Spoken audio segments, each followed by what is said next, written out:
오늘 본문에 보면 예수님께서 명절 끝날 큰 날에 누구든지 목마르거든 내게로 와서 마시라. 나를 믿는 자는 성경의 이름과 같이 그 배에서 생수의 강이 흘러나리라. 그렇게 하셨습니다.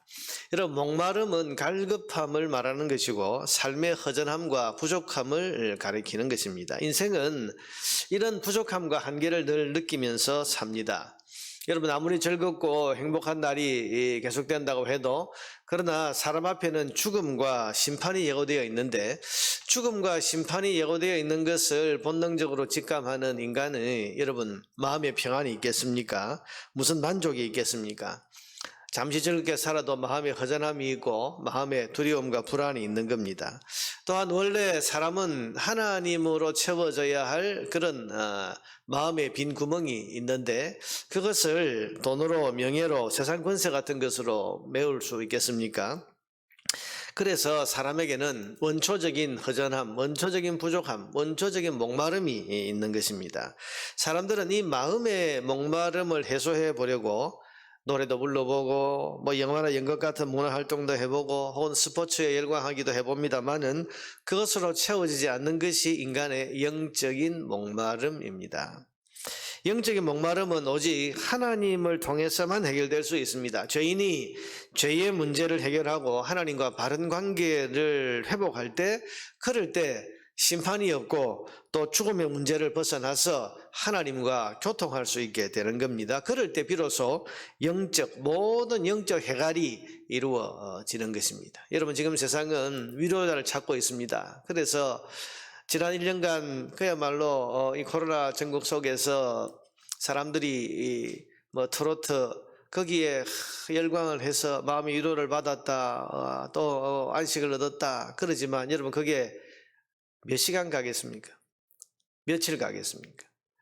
사람들이 위로를 얻는다고 해서 그래서 어떤 영화를 보고 혹은 또 이런저런 문화활동을 하고 또 사람들끼리 어떤 만남을 가져보지만 돌아서면 허전하고 허무하고, 그러니까 하나님으로 채워져야 할 마음에 빈 구멍이 있는데 하나님으로 채워져야 할 그 공간을 다른 것으로 채워보려고 해도 그게 채워지지를 않는 거죠.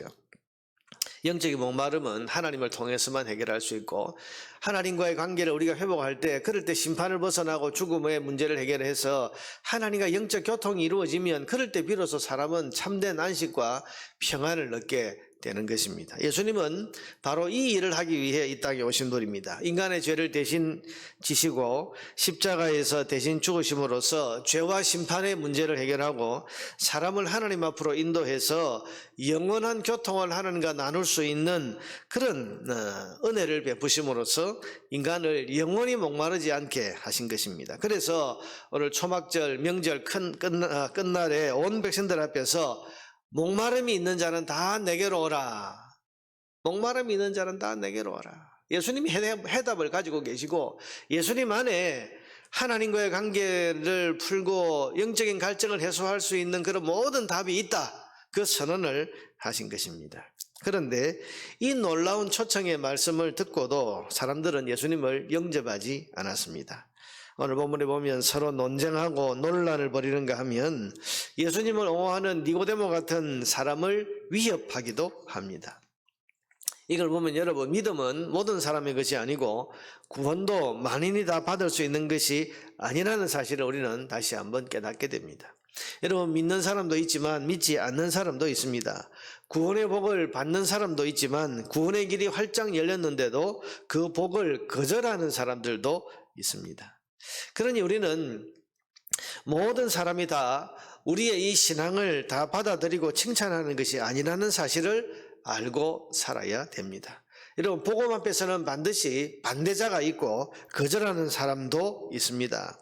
예수님께서 씨 뿌리는 비유를 말씀하실 때 씨를 뿌릴 때에 여러분 4가지 밭에 뿌렸는데 그 중에 결실한 것은 하나밖에 없습니다.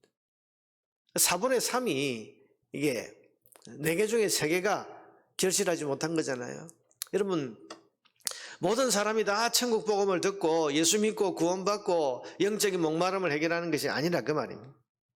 그러므로 누군가가 복음을 듣고도 받아들이지 않는다고 해서 낙심할 일이 아니고 신앙의 반대자나 핍박자가 있는 것을 우리가 이상하게 여길 것이 아닙니다.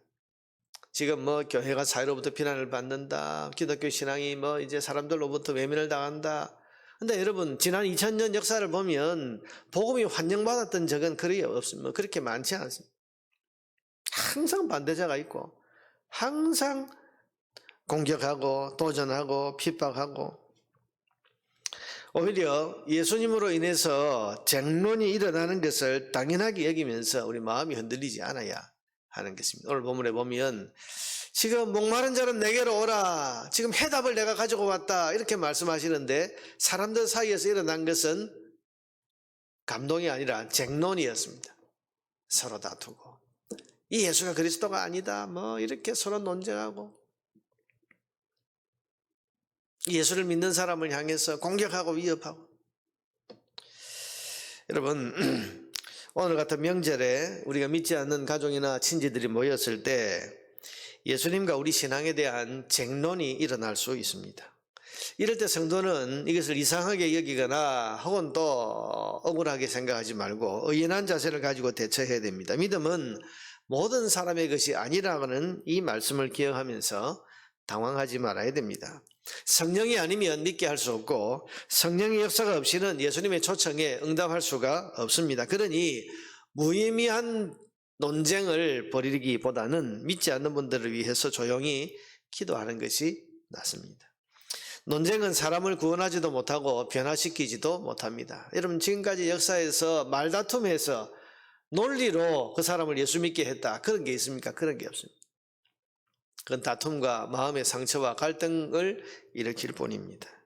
오직 성령 하나님만이 사람이 예수님의 이 초청에 응답할 수 있도록 도우시고 이끄실 수 있기 때문에 우리는 논쟁이 아니라 기도를 해야 하는 것입니다. 이 명절 기간 중에 성령 하나님의 놀라우신 은혜를 사모하면서 그 은혜가 여러분과 여러분이 사랑하는 모든 분들에게 임하게 되기를 위해서 기도하시기를 바랍니다. 지금 우리가 성경을 읽고 있는데 성경 읽는 가운데 몇몇 분들이 이전에 신앙에 관심이 없던 분이 성경을 읽으면서 굉장히 진지해졌고 신앙에 대해서 깊은 생각을 하게 된다, 그런 이야기를 하는 분들도 있고, 혹은 또 성경을 읽으면서 이전에 그냥 비상적으로만 알았던 그런 것에 대해서 이제는 신앙을 좀 진지하게 가져보려고 하는 그런 자세로 변화됐다, 그런 이야기들을 하는 것을 들으면서 성령의 역사가 아니면 사람을 변화시킬 수도, 예수님의 이 초청에 사람이 응답할 수도 없다. 그러니 우리가 성경을 읽는 가운데 기도하는 것이 꼭 필요한 것입니다. 성령의 역사.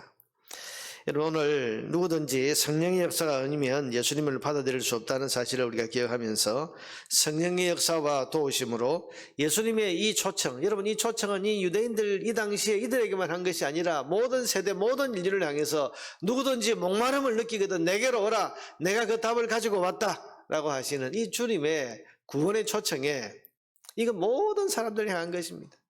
이 구원의 초청에 응답할 수 있는 그런 사람들 될 수 있도록 우리가 우리의 사랑하는 사람들, 우리의 이웃들, 우리의 친지들, 가족들을 위해서, 특별히 우리 자녀들을 위해서 여러분 간절히 기도해야 할 것이고, 성령의 도우심으로 인생의 목마름을 해결하고 그 배에서 생수의 강이 흘러넘치는 이런 참된 만족을 누리게 되는 이런 열매가 맺어져야 되지 않겠습니까?